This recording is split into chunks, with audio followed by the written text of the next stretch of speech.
RTO. Welcome to the start of another week.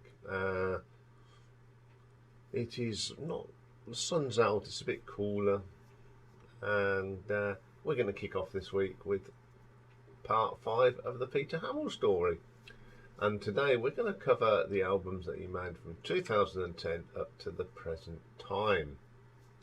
So he's made, okay, there was the reissue of In a Foreign Town, but I've not included that because basically it was just a reissue. So we're going to look at the 4 other albums that he released as a solo artiste. So coming in at number 4, this is from 2014. It was actually Peter's 34th solo album and his second in the second one of this period we're covering, and it's called All That Might Have Been.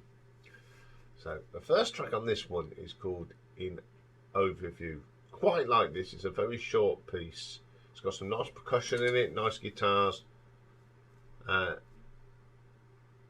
It's okay. Yeah, the vocals are a little bit suspect, but it's okay.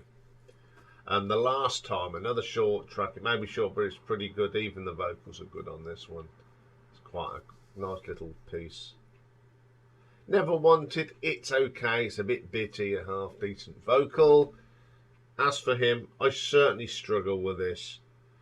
There's just something about it. I couldn't get into this track at all. Nowhere Special.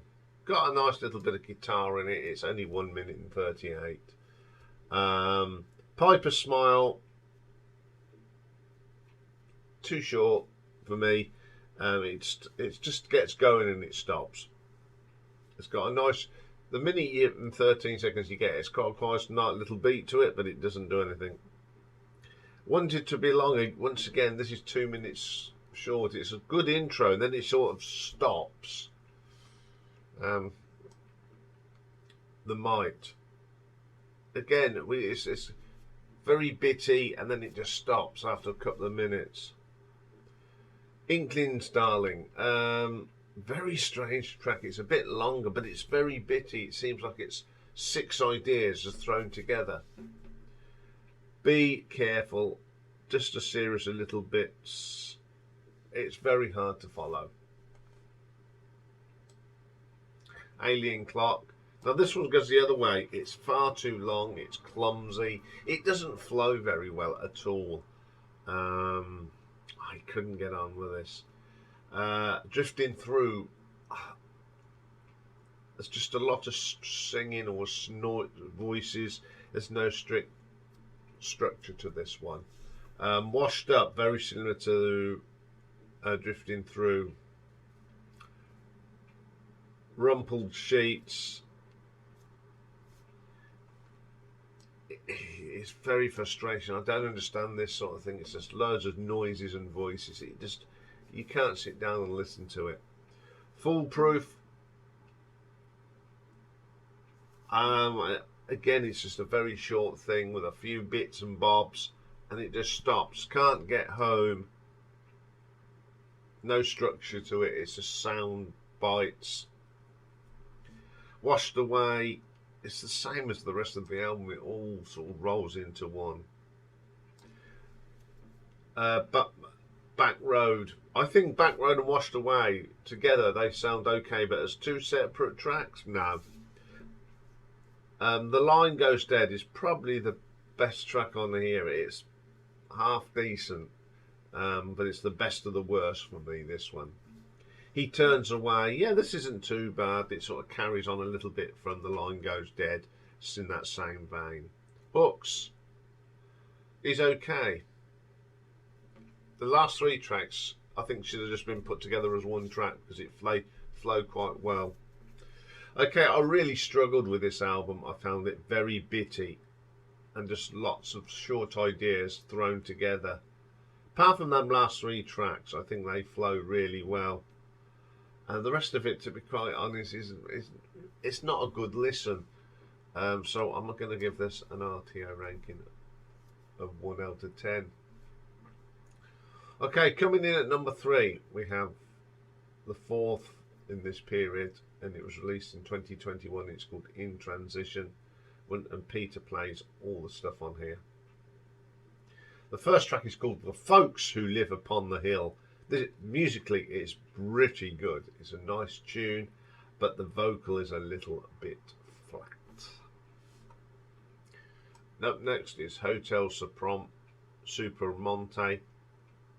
This is quite good. It's one of the better tracks. Nice arrangements, lovely keyboard on this. A good vocal from Peter on this one. I do like that one. Oblivion, some nice guitar on this one. But he seems to be reaching from those notes, which is not good. Chara More, another good trap. I love, it's one of these speaking type vocals, and I love the strings on this. The Nearly Was Mine, it's okay, it's a short piece. Vocals not too bad. After a Dream, it's quite good. A very strong vocal from Peter on this one. Ballad of My Death is a very dark song, but it's the best song on the album. It's a nice arrangement. I love the strings. It's quite a deep, meaningful vocal as well. I Who Have Nothing. Some nice piano work on that. It's not too bad. Then we have Il Vino. His vocals are a little bit flat as well on this. Not encouraging. Lost to the World. It's okay up till about halfway through, and then he just loses he can't hit any of the notes. I don't know, it just makes me sad when I hear this. I know he's had a heart attack and he's not the same, but it really makes you sad to listen to that halfway through. Musically, this is a great album, but unfortunately Peter's voice is on the wane. Some of it you just couldn't hear. He was very flat. He couldn't hit the notes. Is it time for Peter to stop making albums? I think so, and I'm going to say that with a heavy heart. And I'm going to give this one an RTO ranking of 3 out of 10. Okay, coming in at number 2, we have the first of the 2010s, and it's his 33rd. It came out in April 2012, and it's called Consequences. Once again, Peter plays everything on here. First track on here is called Eat My Words, Bite My Tongue. I love this.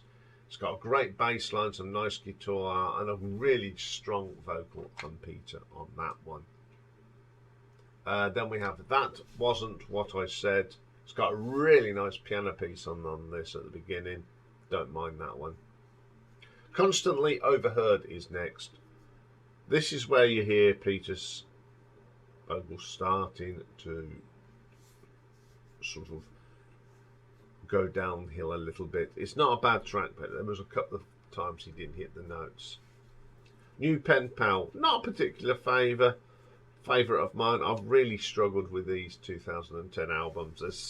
It's I don't know, they've been really hard to listen to. Close to Me, this one's nice. It has got a good vocal from Peter, and I like the piano work on this one. All the Tiredness, it's just far too long for this sort of structured song. You sort of lose interest after about 4.5 minutes. A Perfect Pose, now this is even longer. This is 7 minutes. It sort of meanders along until you get this nice guitar solo towards the end. Scissors, I didn't like this track. It's very irritating, but there are bits of brilliance in it, like the guitar riffs. Best track on here is a thing called Bravest Face.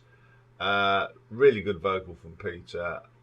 If you keep it simple, he seems to go it on fine, but when he starts getting complicated, it all goes awry. And the last track is called A Run of Luck. Second favourite track on here is a lovely piano piece from Peter, and a great vocal, and I quite like that. I think this is a mixed bag. There's some really good tracks on here, but there's some really bad ones as well. And I'm going to give this one an RTO ranking of 5 out of 10.